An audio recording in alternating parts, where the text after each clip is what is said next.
할렐루야. 하늘에서 여호와를 찬양하며 높은 데서 그를 찬양할지어다. 그의 모든 천사여 찬양하며 모든 군대여 그를 찬양할지어다. 해와 달아 그를 찬양하며 밝은 별들아 그를 찬양할지어다. 아멘.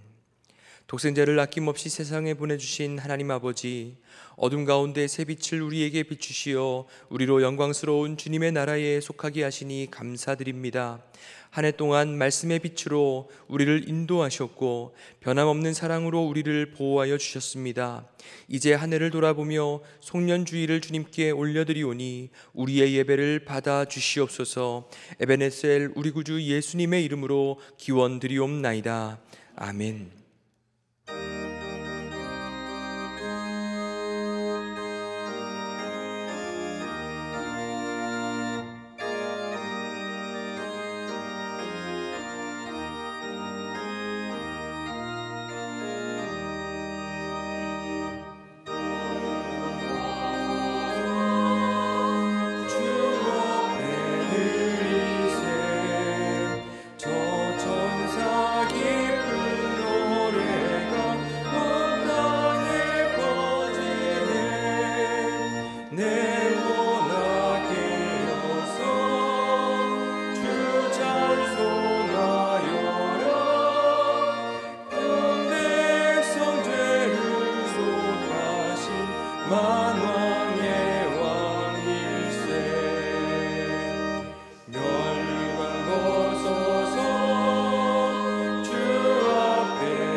찬송하리로다. 주 이스라엘의 하나님이여 그 백성을 돌보사 속량하시며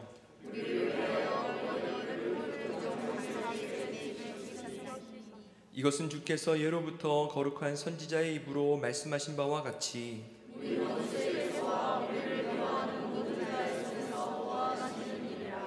우리 조상을 긍휼히 여기시며 그 거룩한 언약을 기억하셨으니 우리가 원수의 손에서 건지심을 받고 종신토록 주의 앞에서 이는 우리 하나님의 긍휼로 인함이라. 이로써 돋는 해가 우리 위로부터 우리에게 임하여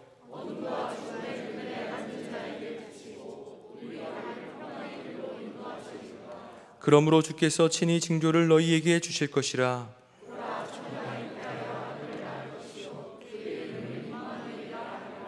아멘. 감리교 교리적 선언으로 우리의 신앙을 고백드리겠습니다.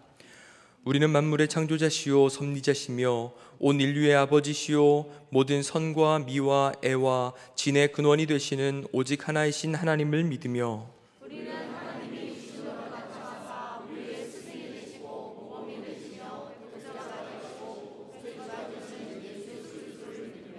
우리는 하나님이 우리와 같이 계시사 우리의 지도와 위안과 힘이 되시는 성령을 믿으며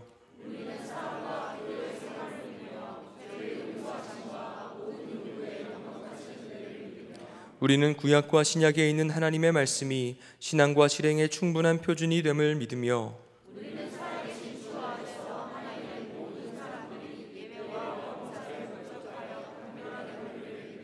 우리는 하나님의 뜻이 실현된 인류 사회가 천국임을 믿으며 하나님 아버지 앞에 모든 사람이 형제됨을 믿으며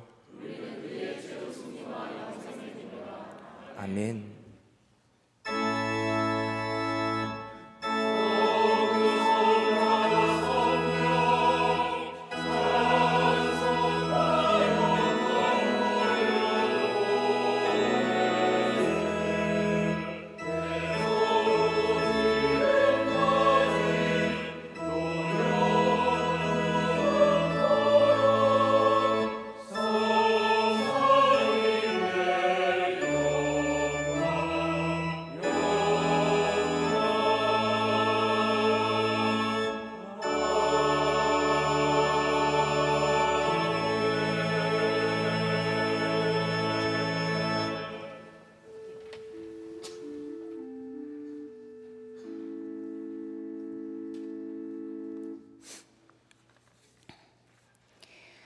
사랑과 은혜의 하나님 아버지, 2023년의 마지막 날 송년주일 아침 주님 전에 나와 예배드리고 찬양하게 하심 감사드립니다.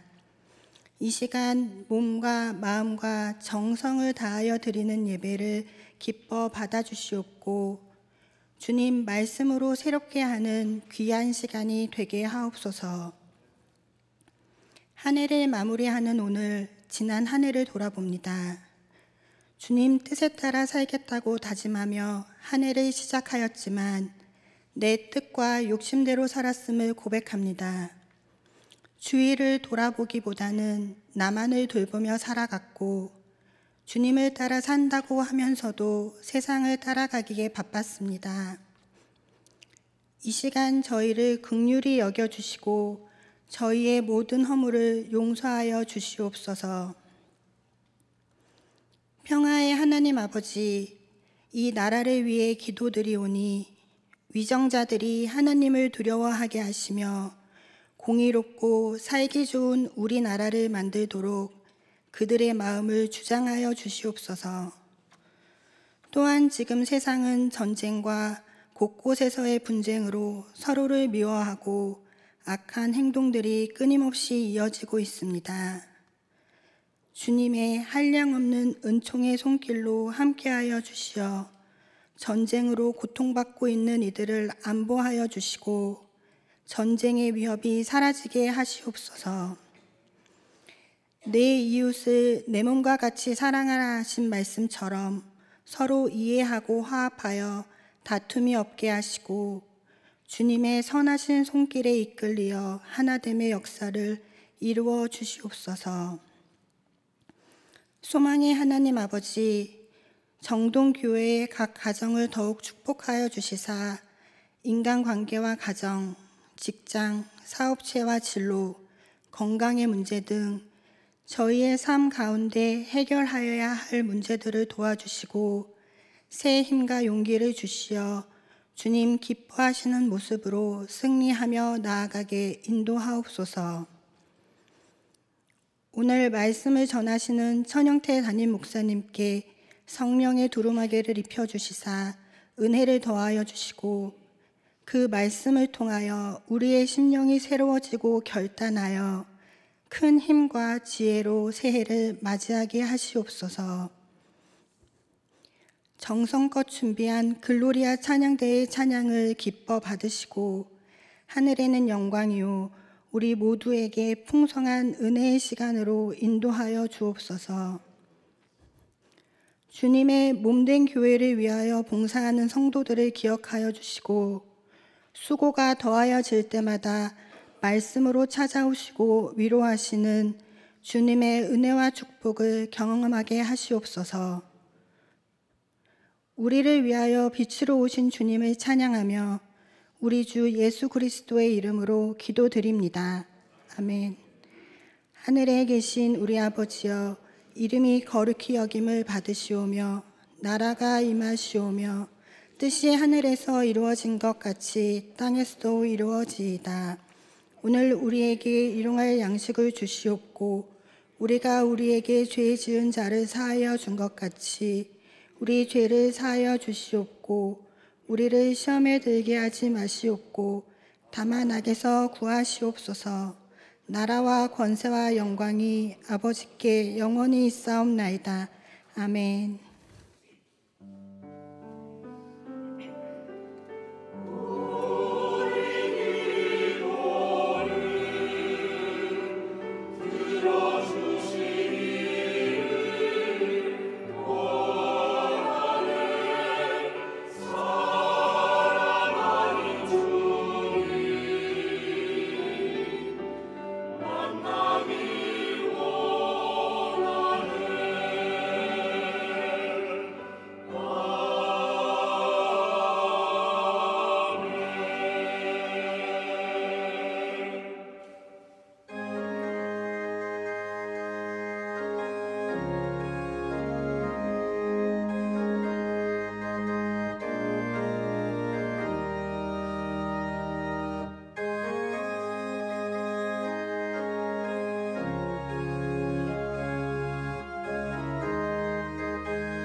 지난 소식입니다.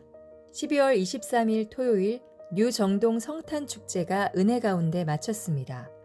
어린이들과 학생들이 정성껏 준비한 찬양과 율동과 연극으로 세상의 빛으로 오신 예수님만 높여드리며 성탄의 기쁨으로 충만한 시간이었습니다. 뉴정동 교회학교 모든 어린이들이 2024년에도 날마다 예수님과 동행하는 기쁨이 가득한 삶 살아가도록 기도해 주시기 바랍니다. 12월 25일 예수님의 탄생을 기뻐하며 풍성한 찬양의 은혜 가운데 드려졌습니다. 성탄 축하 2부 예배에는 특별히 윤석열 대통령께서 예배에 참석하여서 우리 교우들과 함께 예수님의 탄생을 함께 축하하였습니다. 성탄의 기쁨을 간직하시며 연말연시를 즐겁고 행복하게 보내시기 바랍니다. 2023년 송구영신 예배가 오늘 밤 11시에 예배당에서 있습니다. 오늘 송구영신 예배에는 성찬식이 있습니다. 성찬을 통해 온 교우들이 주님 안에서 깊은 친교를 나누며 함께 새해를 맞이하시기 바랍니다. 주차는 예원학교 운동장을 이용해 주시기 바라며 예배 후 다과가 준비되어 있습니다. 송구영신 예배 준비로 오늘 오후 예배는 없습니다. 2024년 신년 새벽 기도회가 1월 2일 화요일부터 6일 토요일까지 오전 6시에 예배당에서 열립니다. 이번 새벽 기도회에는 화요일과 수요일 동네 작은 교회 김종일 목사님을 모시고 교회론과 소그룹 사역에 대하여 듣고, 목요일과 금요일에는 대구 엠마오 교회 한창수 목사님을 모시고 신앙교육과 성경 암송에 대하여 말씀을 나눕니다. 마지막 토요일에는 아신대학교 이한영 목사님을 모시고 고난의 의미에 대해 생각해보는 시간을 갖습니다. 중보기도 신청서는 오늘까지 사무실로 제출해 주시기를 바라며 1교구부터 6교구는 2일 화요일, 7교구부터 12교구는 4일 목요일에 기도를 받으실 수 있습니다. 뉴정동 교회학교와 젊은이교회, 청장년 선교회는 토요일에 안수기도가 있으니 일정 참고해 주시기 바랍니다. 매일 아침 식사가 제공되며 주차는 예원학교를 이용해 주시기 바랍니다. 교회의 임원들과 모든 성도들의 영성훈련을 위해 준비된 신년 새벽 기도회에 많은 참석을 부탁드립니다. 간추린 소식입니다. 2024년 첫 주부터 장소와 시간이 변경되는 예배가 있습니다. 자세한 변경 사항은 주보를 참고하셔서 예배에 지장이 없으시기를 바랍니다. 임원 임명식이 다음 주 1월 7일 주일에 있습니다. 신천 임원 및 모든 임원분들은 예배에 참석하셔서 2024년 교회 임원으로 임명을 받으시기 바랍니다. 그 외 소식은 주보를 참조해 주시기 바랍니다. 감사합니다. 한 가지 광고 드리겠습니다. 오늘 밤에는 송구영신 예배가 있죠. 그리고 내일 새벽에는 새벽 기도회가 없습니다. 송구영신 때 받은 말씀을 가지고 다짐하고 결단하는 새해 첫날이 되시기를 바라고요. 1월 2일 새벽 기도회에는 우리 신년 새벽 기도회로 모든 교우들 함께 하시면 좋겠습니다. 이제 옆에 있는 분들과 앞뒤 좌우의 분들과 인사 나누겠습니다. 주님이 주시는 평화가 함께 하시기 바랍니다. 주님이 주시는 평화가 함께 하시기 바랍니다. 오늘 하나님께서 주시는 말씀은 요한복음 21장 1절에서 19절 말씀입니다. 신약성경 184쪽에 있습니다. 그 후에 예수께서 디베랴 호수에서 또 제자들에게 자기를 나타내셨으니 나타내신 일은 이러하니라. 시몬 베드로와 디두모라 하는 도마와 갈릴리 가나 사람 나다나엘과 세베대의 아들들과 또 다른 제자 둘이 함께 있더니 시몬 베드로가 나는 물고기 잡으러 가노라 하니 그들이 우리도 함께 가겠다 하고 나가서 배에 올랐으나 그날 밤에 아무것도 잡지 못하였더니 날이 새어갈 때에 예수께서 바닷가에 서셨으나 제자들이 예수인 줄 알지 못하는지라. 예수께서 이르시되 얘들아 너희에게 고기가 있느냐 대답하되 없나이다. 이르시되 그물을 배 오른편에 던지라 그리하면 잡으리라 하시니 이에 던졌더니 물고기가 많아 그물을 들 수 없더라. 예수께서 사랑하시는 그 제자가 베드로에게 이르되 주님이시라 하니 시몬 베드로가 벗고 있다가 주님이라 하는 말을 듣고 겉옷을 두른 후에 바다로 뛰어내리더라. 다른 제자들은 육지에서 거리가 불과 한 50칸쯤 되므로 작은 배를 타고 물고기 든 그물을 끌고 와서 육지에 올라보니 숯불이 있는데 그 위에 생선이 놓였고 떡도 있더라. 예수께서 이르시되 지금 잡은 생선을 좀 가져오라 하시니 시몬 베드로가 올라가서 그물을 육지에 끌어올리니 가득히 찬 큰 물고기가 153마리라 이같이 많으나 그물이 찢어지지 아니하였더라. 예수께서 이르시되 와서 조반을 먹으라 하시니 제자들이 주님이신 줄 아는 고로 당신이 누구냐 감히 묻는 자가 없더라. 예수께서 가셔서 떡을 가져다가 그들에게 주시고 생선도 그와 같이 하시니라. 이것은 예수께서 죽은 자 가운데서 살아나신 후에 세 번째로 제자들에게 나타나신 것이라. 그들이 조반 먹은 후에 예수께서 시몬 베드로에게 이르시되 요한의 아들 시몬아 네가 이 사람들보다 나를 더 사랑하느냐 하시니 이르되 주님 그러하나이다. 내가 주님을 사랑하는 줄 주님께서 아시나이다. 이르시되 내 어린 양을 먹이라 하시고 또 두 번째 이르시되 요한의 아들 시몬아 네가 나를 사랑하느냐 하시니 이르되 주님 그러하나이다. 내가 주님을 사랑하는 줄 주님께서 아시나이다. 이르시되 내 양을 치라 하시고 세 번째 이르시되 요한의 아들 시몬아 네가 나를 사랑하느냐 하시니 주께서 세 번째 내가 나를 사랑하느냐 하심으로 베드로가 근심하여 이르되 주님 모든 것을 아시오매 내가 주님을 사랑하는 줄을 주님께서 아시나이다. 예수께서 이르시되 내 양을 먹이라. 내가 진실로 진실로 내게 이르노니 네가 젊어서는 스스로 띠뛰고 원하는 곳으로 다녔거니와 늙어서는 내 팔을 벌리리니 남이 내게 띠띠우고 원하지 아니하는 곳으로 데려가리라. 이 말씀을 하심은 베드로가 어떠한 죽음으로 하나님께 영광을 돌릴 것을 가리키심이로라. 이 말씀을 하시고 베드로에게 이르시되 나를 따르라 하시니 아멘.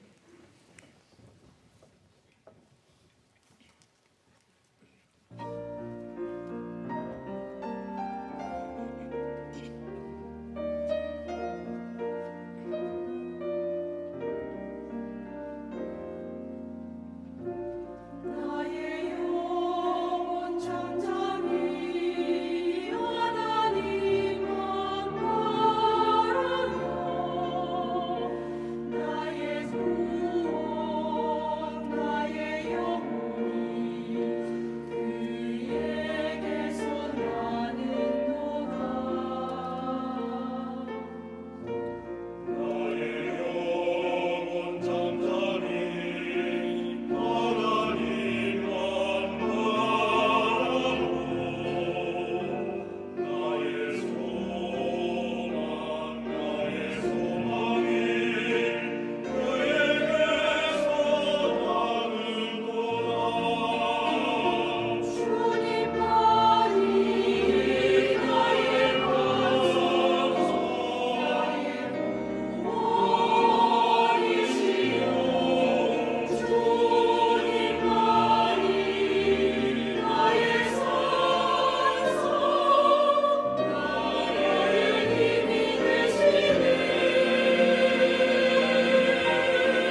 아멘. 귀한 찬양 감사드립니다. 일부 예배에 참여한 사랑하는 우리 모든 성도님들에게 좋으신 아버지 하나님의 은총이 함께 하시기를 간절히 축원합니다. 한 해 동안 많이 쓰셨습니다. 우리 헌신의 자리에서 또 일상의 삶 가운데에서 주께서 여러분들과 함께 하셔서 여기까지 있는 줄 믿습니다. 오늘 송구 예배 우리들이 한 해를 마지막으로 드리는 우리 주일 마지막 예배입니다. 차분한 가운데 오늘 요한복음 21장 요한복음도 오늘 마지막으로 말씀을 마치도록 하겠습니다. 여러분 요한복음 1장부터 20장까지 생각나시나요? 주일에 설교했었던 것 안 나셔도 상관없습니다. 오늘만 나면 돼요. 결론이 중요한 것이기 때문에 1장부터 20장까지의 말씀들은 분명히 여러분의 내면 안에 심겨져 있어서 여러분이 힘들고 어려울 때, 또 여러분이 용기가 필요할 때, 위로가 필요할 때 성령께서 여러분에게 그 말씀을 가르쳐 주시고 생각나게 해 주실 줄 믿습니다. 여러분 안에 분명히 심겨져 있는 말씀들입니다. 사실은 요한복음은 20장에서 끝나는 것이 맞습니다. 성경을 잘 읽어보면 요한복음 20장 맨 마지막 절에 기록 목적이 나와 있어요.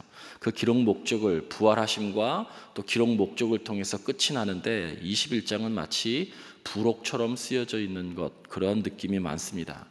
그러나 그 부록도 대단히 중요하죠. 이 안에 마지막에 예수님께서 하시고자 하셨던 가장 중요한 그런 말씀, 교훈이 이 안에 있습니다.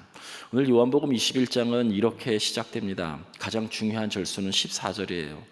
이것은 예수께서 죽은 자 가운데서 살아나신 후에 세 번째로 제자들에게 나타나신 것이라. 여러분, 부활하신 예수님이 제자들에게 3번 나타나셨어요. 20장에도 2번 나타나셨고 오늘 21장에도 또 나타나셨어요. 근데 문제는 3번이나 나타냈음에도 불구하고 제자들의 삶에 변화가 없다는 거예요. 이것이 오늘 본문의 상황이고 핵심입니다. 예수 그리스도가 부활하셔서 정말 그 사망 권세를 이기고 부활하셔서 제자들에게 나타나셨는데 제자들의 삶은 변함이 없어요. 그 변함이 없는 상황이 무엇이냐면 여전히 그들이 예전에 자신의 원래의 삶으로 돌아가 있는 것을 볼 수 있습니다. 3절 말씀에 시몬 베드로가 나는 물고기 잡으러 가노라 하니 그들이, 그 동료들이, 제자들이 우리도 함께 가겠다 하고 나가서 배에 올랐으나 그 밤에 아무것도 잡지 못하더니. 베드로가 나는 물고기 잡으러 간다는 거예요. 여러분, 이 베드로가 물고기를 잡으러 간 이 모습은 옛삶으로 돌아가 있는 그런 상황을 이야기합니다. 그들은 부활한 예수님을 만났음에도 불구하고 예수님께서 말씀하셨던 것처럼 사람을 낚는 어부가 되는 것이 아니라 고기 잡는 옛삶으로 돌아갔어요. 요한복음 1장에 보면 나다나엘을 비롯해서 오늘 여기 나와 있는 베드로와 오늘 함께하고 있는 그들, 안드레, 빌립, 이 사람들이 여러분 예수님을 처음 만나게 되죠. 처음 만나고 난 다음에 예수님을 따르기 시작합니다. 요한복음 1장에는 그것이 대단히 단순하게 표현되어 있지만 마태복음과 다른 복음서에서는 아주 비장하게 이 따름을 기록하고 있어요. 특별히 마태복음 4장 18절부터 22절에 이렇게 말씀합니다. 그들이 그물을 버려두고 예수를 따르니라. 여러분 22절에도 그들이 곧 배와 아버지를 버려두고 예수를 따르니라. 예수를 따랐다라고 하는 말씀을 2번 전하는데 거기에는 그물을 버리고 배를 버리고 아버지를 버리고. 여러분 여기에서 이야기하고 있는 그물과 배는 그들의 생계수단이었어요. 생계수단. 그들이 원래 하고 있었던 것이죠. 그런데 그들이 예수님을 만나자 그 생계수단을 뒤로 버리고 예수님을 따랐다는 거예요. 왜 그러냐면 그것은 그들의 생계수단이 빈배였기 때문에 그래요. 그들이 아무리 열심히 일해도 늘 빈배였기 때문에 따랐던 거예요. 갈릴리 해변, 오늘 여기 성경에 나와 있는 갈릴리 지역은 대단히 가난한 지역입니다. 가난한 지역 가운데서도 열심히 일하는 어부들이었어요. 그런데 아무리 열심히 일해도 고기를 특히 많이 잡아도 남는 것이 없는 빈배였어요.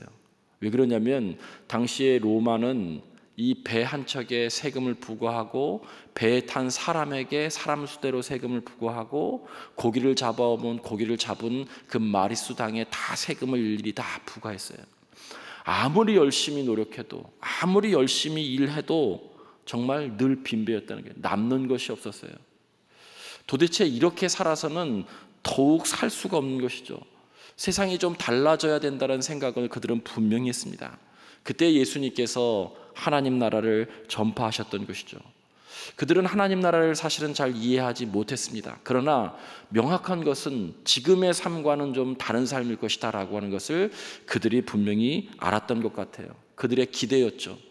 예수님으로 말미암아서 지금과 같이 아무리 열심히 노력해도 얻는 것이 없는 이 세상은 정말 자신들에게 아무 의미가 없다는 거예요. 그래서 예수님을 만나게 됐고 하나님 나라를 전파하시는 예수님을 따르게 됐어요. 그래서 그들이 가지고 있었던 생계 수단인 배와 그물을 다 버리고 아버지를 버리고 가정도 뒤로 하고 예수님의 뒤를 따라서 새로운 세상을 꿈꿨던 것이죠. 그런데 성경은 그 예수님이 아주 무력하게 십자가에 못 박혀 죽임을 당하고 제자들은 결국 그 기대가 다 무산되고 뿔뿔이 흩어졌습니다. 그런데 그 예수님이 사망 권세를 이기시고 부활하셨던 거예요. 그리고 2번이나 자신들 앞에서 나타나셨죠. 이렇게 3번 나타났음에도 불구하고 이 제자들은 옛삶에 지금 돌아가고 있어요.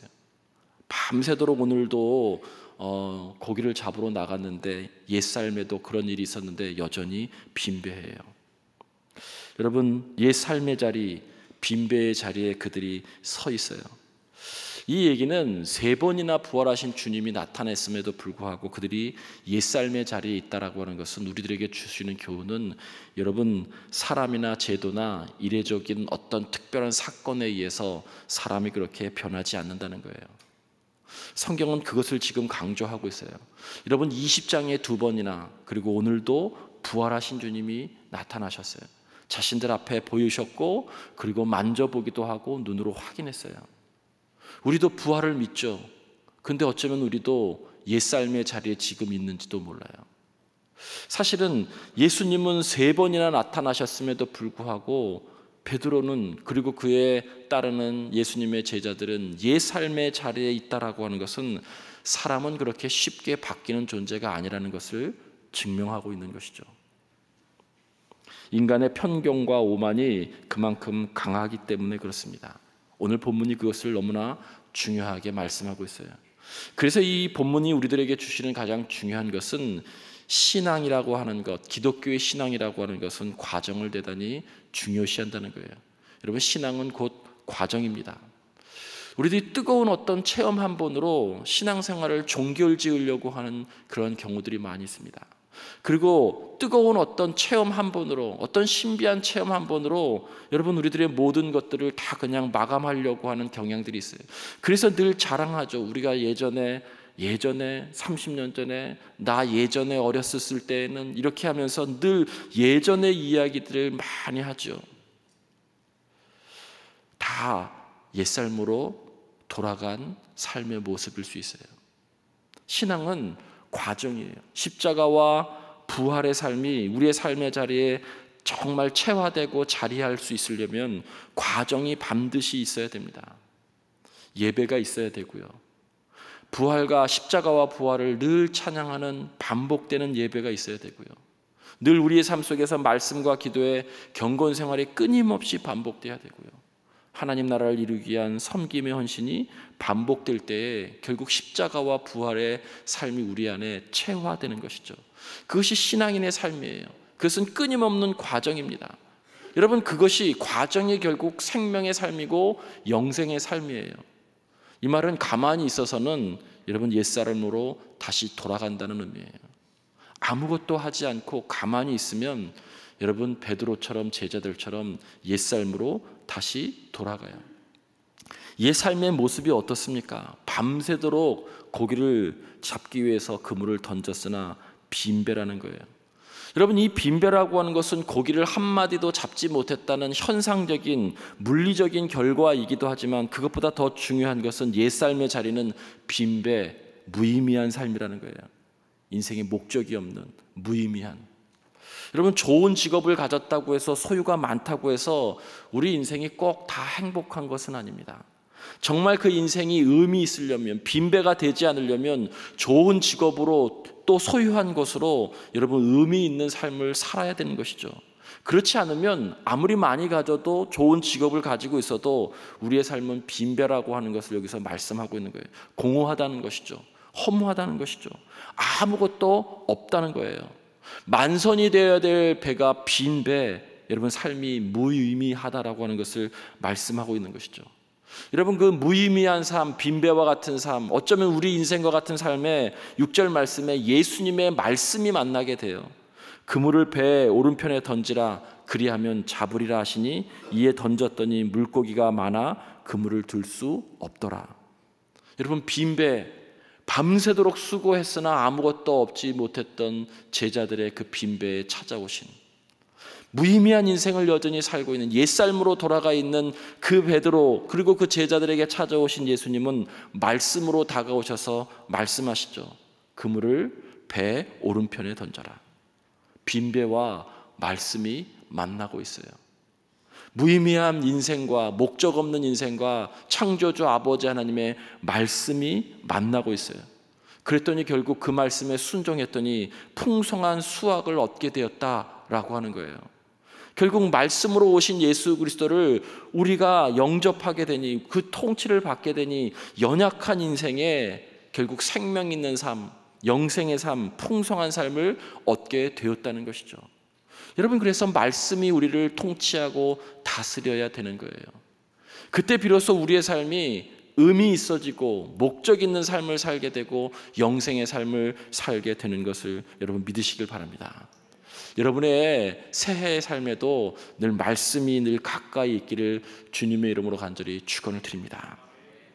오늘 본문 말씀에 또 한 가지 우리들에게 주시는 중요한 교훈이 있다면, 주님께서 이 밤새도록 지쳐 있었던 제자들을 위해서 조반을 손수 차렸다는 거예요. 여러분 복음서 어느 곳에서도 식사하는 장면들이 많이 나오지만 다 간략하게 기록되어져 있는데, 이 요한복음 21장만큼 식사하는 장면, 함께 식사를 나누는 장면을 이렇게 정확하게 디테일하게 기록한 것은 이곳밖에 없습니다. 예수님께서 손수 다 상을 차려주시고 숯불을 피우시고 생선을 구우시고 떡을 그렇게 구우셨어요. 그리고 제자들을 초대해서 조반을 먹으라 라고 이렇게 말씀하시며 그들에게 나눠주시죠. 여러분 이 모습은 성만찬의 모습입니다. 여러분 이것이 성만찬의 정신이에요. 성만찬은, 요한복음은 다른 복음서와 달리 성만찬 마지막 만찬을 기록하고 있지 않지만 오병이어와 여기에 오늘 본문 21장에 성만찬의 정신이 기록되어 있어요. 오병이어 때에도 제가 성만찬의 정신을 이야기했죠. 누군가 차려놓았다는 것이죠. 여러분들이 성만찬을 하려면 누군가 차려놓아요. 빵과 포도주를, 그 모든 것을. 누군가 헌신했기 때문에 잔치를 우리들이 함께 즐길 수 있는 것이죠. 헌신. 그리고 그 헌신에 대해서 감사하고, 그리고 그 감사한 이후에 사랑을 나누는 것이죠. 나눔이 있는 것이고 사랑이 있는 것이에요. 어떤 형식도 얽매이지 않습니다. 그런데 우리는 되게 성만찬이 대단히 여러분 심각하고 엄숙하죠. 형식에 얽매여 있고. 그런데 요한복음은 그렇게 말씀하지 않아요. 요한복음은 그런 것들을 기록하고 있지 않는 이유는 성만찬에 있어서의 가장 중요한 핵심은 헌신과 감사와 사랑의 나눔, 그것 때문에 생기는 우리들의 영혼의 풍성함과 기쁨이에요. 사랑을 나누는 것이죠. 여러분 그런데 심각할 이유가 전혀 없는데 우리가 자꾸 어디에 여러분 생각을 하냐면 십자가를 생각하기 때문에 그래요. 십자가에 달려서 당신의 몸이 찢기신 예수 그리스도의 몸, 우리를 위해서 대신 피 흘리신 언약의 피, 그것을 생각하니까 자꾸 우리들이 심각해지죠. 근데 여러분 잘 생각해 보세요. 예수님께서 그렇게 찢기시고 예수님께서 그렇게 피를 흘리신 이유가 우리가 심각하게끔 살기 위해서 그렇게 흘리시고 찢기셨나요? 그것이 아니죠. 당신은 처절한 고통을 당하지만 그 고통으로 해서 우리들에게 기쁨을 주시려고 고통당하신 거예요. 그러니까 우리는 성만찬을 받으면서 오히려 사랑을 나누고 감사하고 기쁨의 분위기가 되어야 되는 것이죠. 성만찬은 여러분 엄숙한 것보다는, 물론 그것이 사순절 기간에는 그럴 수 있지만 나머지 기간은 여러분 잔치에, 애찬의 그런 마음으로 여러분이 접근하셔야 되는 거예요. 서로의 사랑을 확인하고 서로에 대해서 감사하고, 그리고 예수 그리스도의 십자가의 보혈의 은혜 때문에 내가 이 자리에 있다라고 하는 것에 대한 기쁨, 가장 중요한 것은 서로 사랑하는 사랑의 나눔이에요. 여러분, 사랑 받으면 심각하세요? 사랑받으면 기쁘죠. 여러분, 사랑받으면 심각해지나요? 저는 기쁘더라고요. 이것이 성만찬의 가장 중요한 정신이에요. 여러분, 오늘 저녁에 송구 영신 예배 때 우리 장로님들께서 여러분에게 떡과 포도주를 나눌 때에도 사랑의, 평화의 인사를 나눌 겁니다. 여러분도 그때 심각하게 받지 마시고 새해 인사도 나누시고 충분하게 사랑을 나눌 수 있기를 간절히 바랍니다. 예수님께서 손수 밥상을 차려주셨다라고 하는 것은 사랑이에요. 창조주 하나님이 피조물에게 여러분 식탁으로 초대하고 있는 것이죠. 함께 사랑을 나누자라고 하는 거예요. 내가 너를 사랑한 것처럼 너도 다른 사람을 사랑하라고 그렇게 초대하고 있는 자리죠. 여러분, 죄책감에 사로잡힌 베드로의 영혼은, 그리고 밤새도록 수고했었던 이 제자들은, 그러나 열심히 일했으나 빈배였었던 그 허탈한 제자들은 이 사랑 앞에서 영혼의 치유를 경험하게 됩니다. 베드로도 치유되고, 그리고 제자들도 치유돼요. 사역하기 전에 우리의 영혼이 치유되는 것, 깨끗해지는 것, 그리고 강건해지는 것이 대단히 중요한 것이죠. 교회는 성찬의 공동체예요. 교회는 밥상 공동체라는 것입니다. 여러분, 우리도 늘 애찬을 하죠.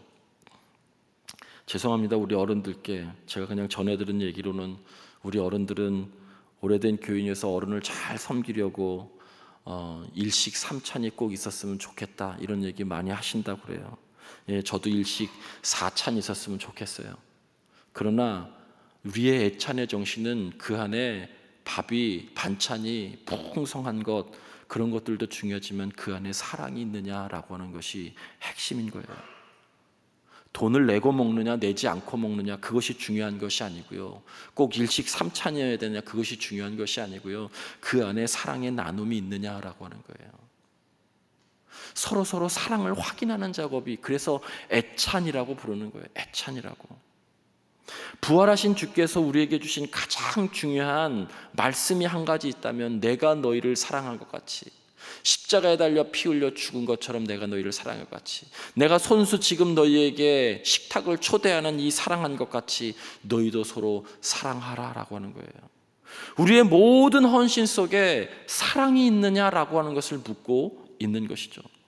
교회는 사랑의 공동체여야 됩니다. 우리의 신앙의 여정은 늘 사랑이어야 되는 거예요.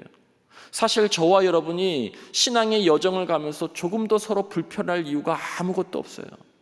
여러분과 여러분 사이에도 조금도 불편하거나 미워하거나 못마땅해야 할 이유가 아무것도 없어요. 신앙의 가장 중요한 정서는 기쁨이기 때문에 그렇습니다.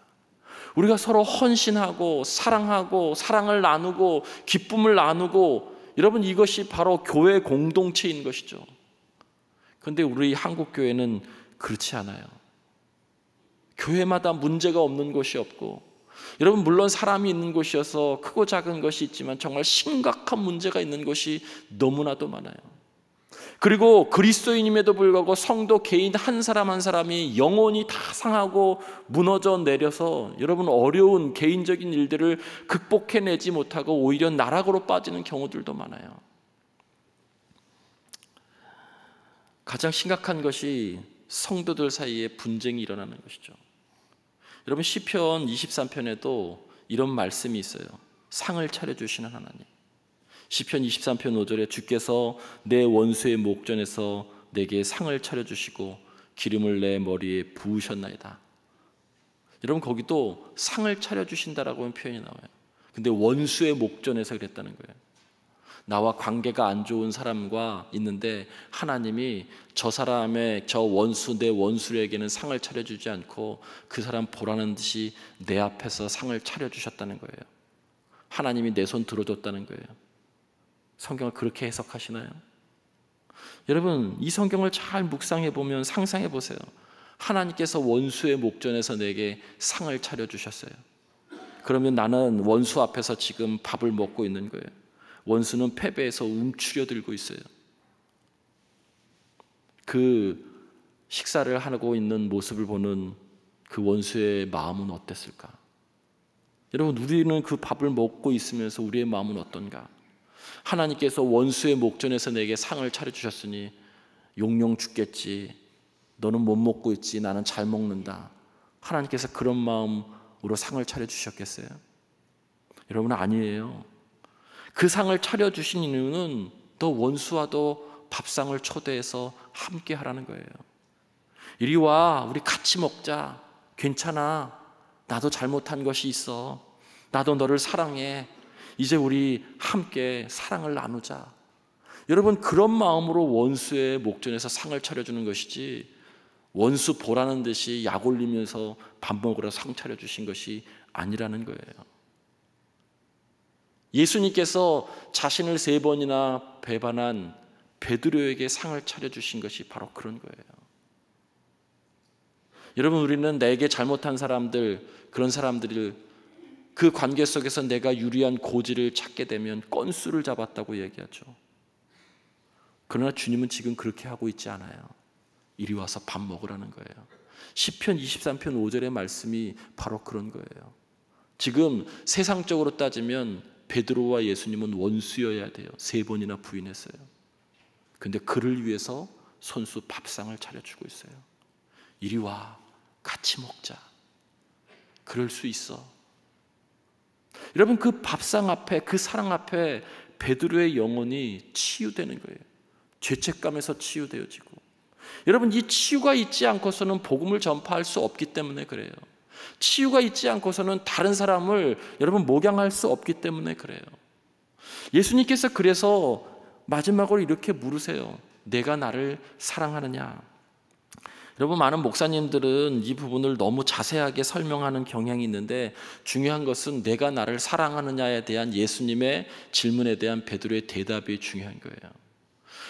헬라어 원어에 보니까 아가페오로 물었는데 베드로는 다른 표현으로 필레오로 답했다. 이런 표현으로 계속 이야기하죠. 너 나를 절대적인 아가페의 사랑으로 사랑할 수 있느냐? 예수님이 이렇게 물었다는 거예요. 헬라어 원어에 보면. 그런데 자신이 없으니까 베드로가 저는 형제로만 사랑할 수밖에 없습니다. 그래야 너 수준으로라도 나를 사랑해라. 성경에 그 내가 나를 사랑하느냐의 3번이 여러분 사실은 그렇게 다르게 표현하고 있지만 헬라어 원어는 사실 그런 거 그렇게 구별하고 있지 않아요. 여러분, 요한복음 3장에도 보면 세상 사람들이 빛보다 어두움을 더 사랑했다라고 할 때 그 사랑은 아가페오예요.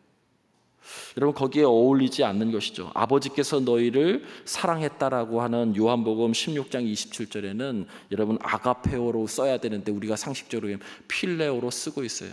아가페오, 필레오 이런 거 그렇게 구별하고 있지 않아요. 혼용해서 그냥 쓰는 거예요. 비교급으로 그렇게 설명하고 있는데 많은 목사님들이 그렇게 설명하고 그렇게 들으셨을 거예요. 그러나 그게 중요한 것이 아니에요. 내가 나를 사랑하느냐라고 하고 묻는 것에 내가 답할 수 있느냐라고 하는 거예요. 내가 나를 사랑하느냐라고 하는 것에 나도 베드로처럼 사랑합니다 라고 답할 수 있느냐를 우리들에게 지금 묻고 있는 것이죠. 여러분들이 새 직분을 받아서 회장이 되셔서 부장님이 되시고 어떤 선교회 회장이 되시고 목사가 되어서 무슨 일을 할 때 성과보다 더 중요한 것이 있다면 내가 주님을 사랑하느냐, 이것이 본질이라는 거예요. 어떤 성과를 내는 것보다 내가 정말 주님을 사랑하느냐라고 하는 거기에서부터 시작돼야 되는 거예요. 그러면 문제가 다 해결되는 것이죠. 양도 구별하고 있어요. 어린 양, 또 성장 중인 양, 다 성장한 양. 물론 헬라어에는 그렇게 나와 있지만 사실은 한마디로 얘기하면 이 모든 양들을 너가 다 사랑할 수 있느냐라는 거예요. 내가 너를 사랑한 것처럼 너도 그 양을 사랑하고 있느냐. 3번 물으셨던 것에 대해서 베드로를 부끄럽게 하시려고 한 것도 아니에요. 한 번 한 번 묻고 한 번 한 번 대답을 듣는 주님, 어렵지만 근심하면서까지 제가 사랑합니다. 제가 사랑합니다. 제가 사랑합니다라고 대답하는 그 과정을 통해서 베드로는 죄책감으로부터, 영혼의 상함으로부터 치유를 경험하는 것이죠. 여러분, 이 과정이 있기 때문에 베드로라고 하는 존재가 있는 거예요. 지금은 변하지 않았지만 이 과정을 통해서 베드로는 확연히 달라져요. 어떻게 알 수 있냐면 베드로전서 1장 22절에 보면 너희가 진리를 순종함으로 너희 영혼을 깨끗하게 하여 거짓이 없이 형제를 사랑하기에 이르렀으니 마음으로 뜨겁게 서로 사랑하라. 베드로가 한 얘기예요. 베드로전서 4장 8절에도 보면 무엇보다도 뜨겁게 서로 사랑할지니 사랑은 허다한 죄를 덮느니라. 여러분, 여기에 보면 베드로전서 1장과 4장에 사랑을 하라고 이야기하고 있어요. 뜨겁게 사랑하라고 이야기하고 너희 영혼을 깨끗하게 치유함을 받고 뜨겁게 사랑하라고 얘기하고 있어요. 4장 11절에는 하나님께서 공급하시는 힘으로 봉사하라, 사랑으로 봉사하라라고 이야기하고 있어요. 내가 주님을 사랑함으로 인해서 내 영혼이 풍성해지지 않고서는 이런 얘기를 할 수가 없는 거예요. 베드로도 이 과정을 지나고 서로 사람들에게 뜨겁게 사랑하라라고 권면하고 있는 것이죠. 여러분, 사랑이 영혼을 치유하기 때문에 그래요. 교회의 어떤 종교적인 프로그램을 돌려서 인간이 구원받거나 영혼이 치유되는 것이 아니에요. 여러분, 사랑 때문에 회복되고 치유되는 거예요. 인간에게 있는 마음, 아름다움, 인격, 인간됨, 공감, 이 인간만이 가지고 있는 이 모든 것들은 여러분 다른 것이 아니라 사랑으로 여러분 회복되고 다시 되살아나는 거예요. 여러분, 그 시간이 예배 시간이에요. 지금 여러분이 주님과 만나는 시간, 그 시간이 여러분 예배 시간이에요. 주님께 기도하는 시간. 이 시간이 여러분 치유의 시간 되어지기를 주님의 이름으로 간절히 축원을 드립니다. 오늘 본문의 세 번째 마지막에 중요한 본문이 하나 있다면 그것은 18절부터 19절이에요. 사랑은 기분대로 사는 것이 아니라는 것을 말씀하고 있어요. 사랑을 정말 받았다면 자기 기분대로 살지 않는다는 것을 19절에 말씀하고 있는 것이죠. 18절 19절에 젊어서는 허리띠를 졸라매고 내가 가고 싶은 곳 원하는 대로 다 했다는 거예요. 예수님이 베드로에게 말씀하시죠. 네가 젊어서는, 네가 부활의 삶이 너의 삶 가운데 체화되기 전에는 네 방식대로 내 뜻대로 네가 가고 싶은 곳 가고 내가 하고 싶은 것 했지만 늙어서는 부활의 주님을 체험하고 완전히 너의 삶 가운데 체화되어 나온 다음에는 그렇게 살 수 없다는 거예요. 남이 내게 띠띠우고 내 뜻이 아니에요. 남이 내게 띠띠우고 내 뜻이 아니에요. 그리고 어떻게 해요? 죽을 것이라고 말씀하고 있어요. 남이 내게 띠띠웠다라고 하는 그 자체가 결국 자아의 죽음을 의미하는 거예요. 그리고 너는 이제부터 너 원치 않는 대로, 너가 원하는 대로 가지 않게 될 것이다. 사명에 의해서 이끌리는 삶을 살게 될 것이라는 거예요. 무의미한 삶, 목적 없는 삶이 아니라 목적 있는 삶을 살게 될 것이라는 거예요. 내가 원하지 않는 곳, 생각하지 못했던 곳, 그곳으로 이끌리게 된다는 것은 너의 삶은 이제부터 사명의 삶이 될 것이라는 거예요. 사명에 의해서 이끌리게 될 것이라는 거예요. 빈배와 같았던 인생이 하나님을 만나서 결국 사명을 이루는, 십자가의 사명을 이루는, 부활의 사명을 이루는 그 사명에 이끌리는 삶을 살게 됐다는 거예요. 여러분, 그래서 내 기분대로 사는 것이 아닌 거예요. 사랑은 내 기분대로 사는 것이 아니에요. 사랑받으면 절대 내 기분대로 살지 않아요. 자녀가 부모의 사랑을 정말 깨달은 그 순간에는 자기 마음대로 살지 않아요. 우리가 하나님의 사랑을 정말 느끼고 체험했다면 절대 여러분 내 마음대로 살지 않아요. 그래서 마지막에 예수님께서 위임하세요. 목양을 위임하세요. 여러분, 마태복음 맨 마지막 28장에도 너는 모든 민족에 가서 제자 삼고 복음을 전하라고 말씀하고 있죠. 여러분, 마가복음에서도 온 민족에게 복음을 전파하라고 맨 마지막 장에 말씀하고 있어요. 누가복음에는 너 복음을 전하기 전에 성령을 기다리고 기대하라고 말씀하고 있어요. 그리고 오늘 요한복음에는 어떻게 말씀하고 있냐면 영혼을 돌보라는 위임 명령을 내려요. 내 양을 먹이고 치라는 거예요. 내 양을 먹이고 치라. 이것이 우리들에게 주신 위임 명령이에요.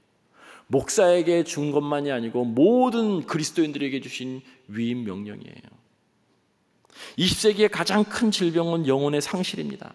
여러분, 영혼이 무너짐으로 인해서 이 땅의 모든 부정적인 일들이 이 사회 가운데 일어나고 있는 거예요. 그것이 확대된 것이 사회 구조학을 이루고 있는 거예요. 한 영혼이 무너짐으로 인해서, 영혼이 상실됨으로 인해서, 영혼이 상함으로 인해서 여러분, 우리 안에 일어나고 있는 모든 괴로운 일들이 일어나고 있는 것이죠. 유명한 심리학자 융은 이런 이야기를 했어요. 모든 심리적인 문제는 결국 궁극적으로 종교적인 문제고 영성의 문제라는 거예요. 영혼의 문제라는 거예요. 결국 영혼이 무너지면 한 개인이 무너지고 그것이 확대돼서 이 사회 전체가 어두움에 휩싸인다는 것이죠. 자살률 1위 영혼의 문제입니다. 우울증, 자살, 공황장애, 정말 우리가 말을 못하고 있는데 아주 심각한 문제입니다. 제가 지난 금요일 날 초교파, 여러분 이름만 대면 아시는 유명한 초교파 목사님들 6분과 함께 식사를 나눴어요. 교회에서 모임이 있어서 그분들이 어렵게 이야기해요. 교회에 너무나 많은 사람들이 이 우울증에, 그리고 이 우울증 중직임에도 불구하고 우울증을 해결하지 못해서 아파트에서 뛰어내리신 분들, 그리고 우울증과 공황장애를 앓고 있는 분들, 여러분 이것이 우리가 지금 경험하고 있는 이 땅에 모두 다 영혼이 상해서 그래요. 주께서 우리들에게, 여러분에게 말씀하고 있어요. 마지막으로 위임 명령이 뭐냐면 너 주변에 있는 영혼을 돌보라는 거예요. 내가 내게 맡긴 영혼이 어떠하든지 간에 일단 너 먼저 영혼의 풍성함을 경험하고, 그리고 난 후에 너의 주변에 있는 영혼들을 돌보라는 거예요.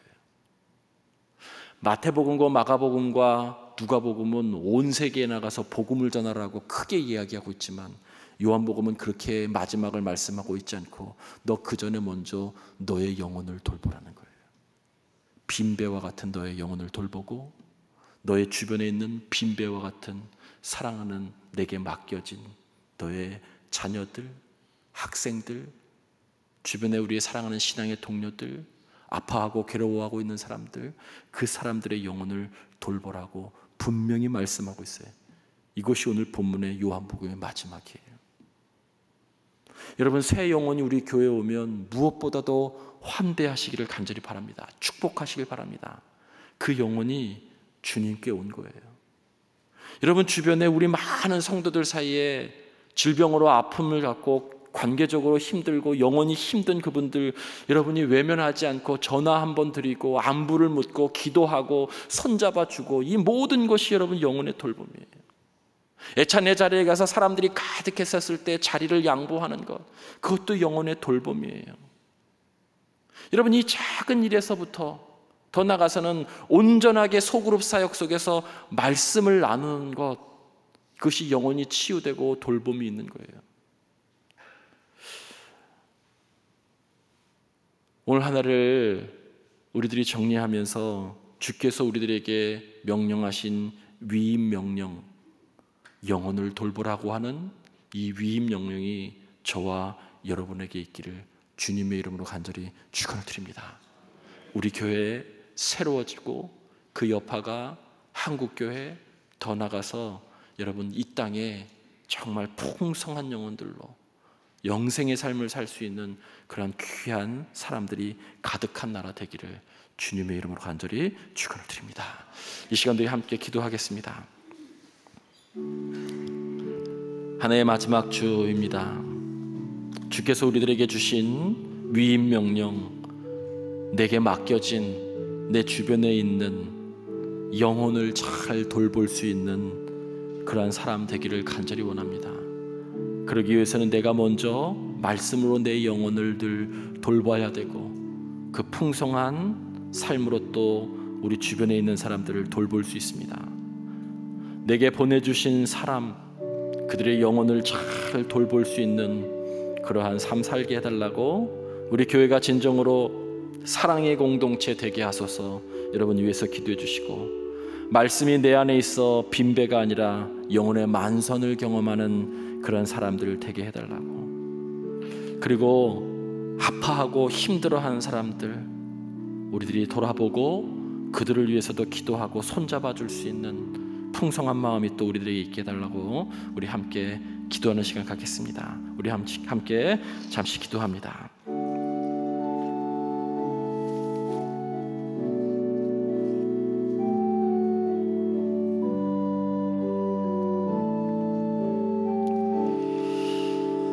주님,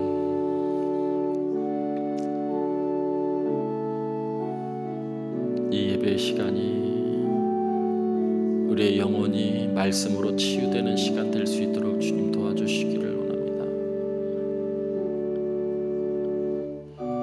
이 예배 시간이 하나님의 말씀 만나서 빈배와 같은 우리의 인생 가운데 하나님 영혼의 풍성함으로 만선을 이루는 그런 삶 살기를 원합니다. 전능하신 주님, 이 땅의 문제는 영혼의 상실의 문제, 영혼의 상함의 문제입니다. 주님 말씀으로 치유해 주시고 치유함 받는 그런 우리 교회 공동체 되게 하시고 아프고 힘든 사람들 환대하고 되돌아보고 기도하고 식사 나누고 전화하는 우리들 되게 주님 인도해 주시기를 간절히 원합니다.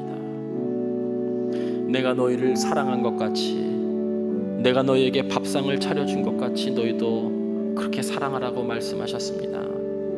주님, 우리가 그렇게 살기를 원합니다. 그 삶이 부활의 삶이고 영생의 삶입니다. 우리가 그렇게 살기를 원합니다. 그 안에 하나님의 놀라운 축복의 역사들이 나타날 줄 믿습니다. 그 힘으로 복음도 전하게 하시고 우리의 주변의 영혼도 돌보게 주님 인도하여 주시옵소서. 주께서 우리들과 함께하여 주실 줄 믿으며 예수님의 이름으로 간절히 축복하고 기도드립니다. 아멘. 이제 다 자리에서 일어나셔서 결단의 찬송을 부르시겠습니다. 늘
사랑하는 자여, 내 영혼이 잘된 같이 내가 범사에 잘되고 강건하기를 내가 간구하노라.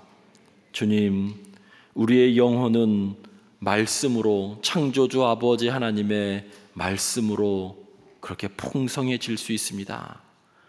말씀으로 우리의 영혼을 늘 잘 가꿀 수 있도록 우리를 인도하여 주시옵소서. 그리고 우리의 주변에 상한 심령들 하나님, 우리가 위하여서 기도하고 주님께서 우리들에게 내 양을 먹이고 치라라고 말씀하셨던 이 위임 명령을 받아서 마음이 상한 자들, 그래서 힘들고 고통당하고 있는 자들을 위해서 기도하며 말씀으로 다시 그들을 양육할 수 있는 우리들이 될 수 있도록 축복하여 주시옵소서. 귀한 예물 하나님께 올려드립니다.